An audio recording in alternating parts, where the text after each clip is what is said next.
नौकरी, मजबूरी या शौक?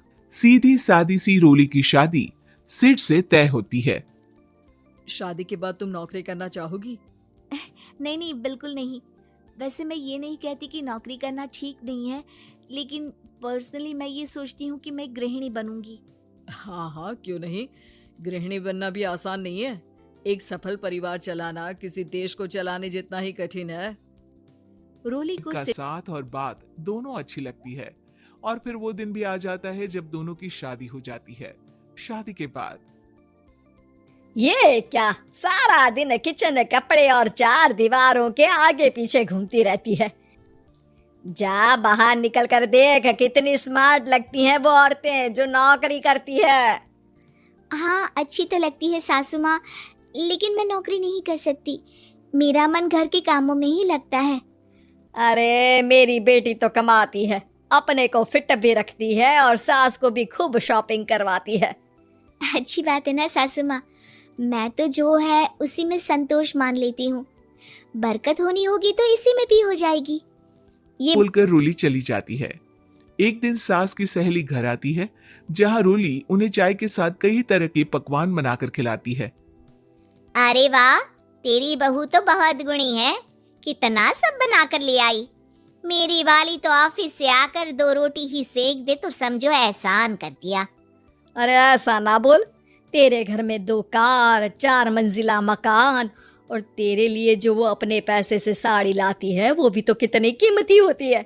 अरे मेरी वाली तो बस सारा दिन इन्हीं 2 कमरों को ताजमहल बनाने में लगी रहती है। सहेली चली जाती है। कुछ समय बाद रोली को एक सुंदर सी बेटी होती है। अरे क्या सारा दिन उस बच्चे में लगी रहती है? माँ, मुझे ना 1 मिनट भी छोड़ने का मन नहीं करता। देखिए ना, कितनी प्यारी है। मैं ना इस हर पल को एंजॉय करना चाहती हूँ।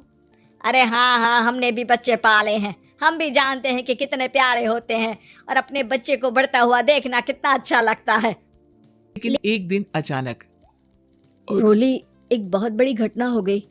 एक शॉर्ट सर्किट से पूरी दुकान जल गई। ओह, अब क्या, कुछ समझ में नहीं आ रहा कि कैसे घर चलेगा। घर की पूरी गाड़ी पटरी पर लाने के लिए कई साल लग जाएंगे और वापस पहले जैसे होने में भी बहुत टाइम लग जाएगा। रोली कुछ सोचती है, फिर अपने 3 महीने के बच्चे को देखती है और कहती है, आप कहें तो मैं नौकरी शुरू कर दूं? माँ मुन्नी को देख लेगी, फिर शाम को तो मैं घर आ ही जाऊंगी। कुछ कहता उससे पहले ही उसकी सास वहां आ जाती है। अरे हाँ, अब भी तुझे नौकरी करने के लिए पूछना होगा। अरे घर पर इतनी बड़ी विपदा आ गई है, तू है कि बच्चे का मुंह देख रही है। अरे क्या मुझ पर भरोसा नहीं है? अरे नहीं नहीं माँ जी, ऐसा क्यों बोल रही हैं आप? फिर क्या था। सिड से पूछकर 3 महीने की बच्ची को रोली सास के पास छोड़कर चली जाती है।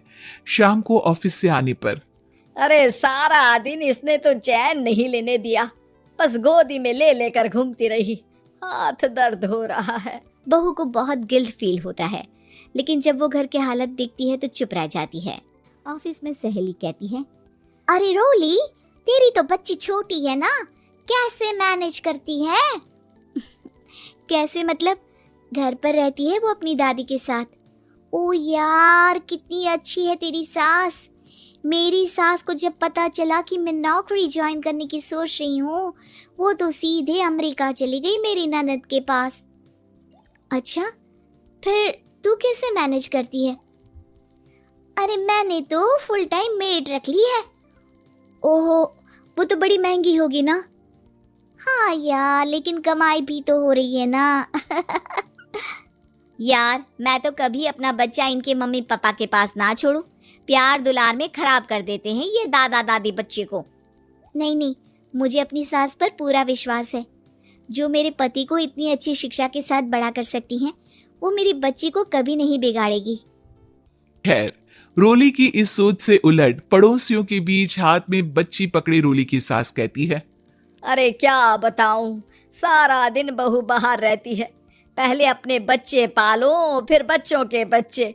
अरे अपना जीवन तो कुछ रहा ही नहीं। अरे नहाने भी जाती हूँ ना तो इसे साथ रखती हूँ। कल को कहीं गिर गई या चोट लग गई तो बहू तो हमारी खाल उखाड़ लेगी ना। अरे ऐसा भी क्या डरना बहू से, नौकरी थोड़ी की है उसकी। अब क्या बताऊं, पढ़ी लिखी लड़कियां हैं आजकल की। चलो चलती हूँ, सब्जी बनाने का वक्त हो गया है।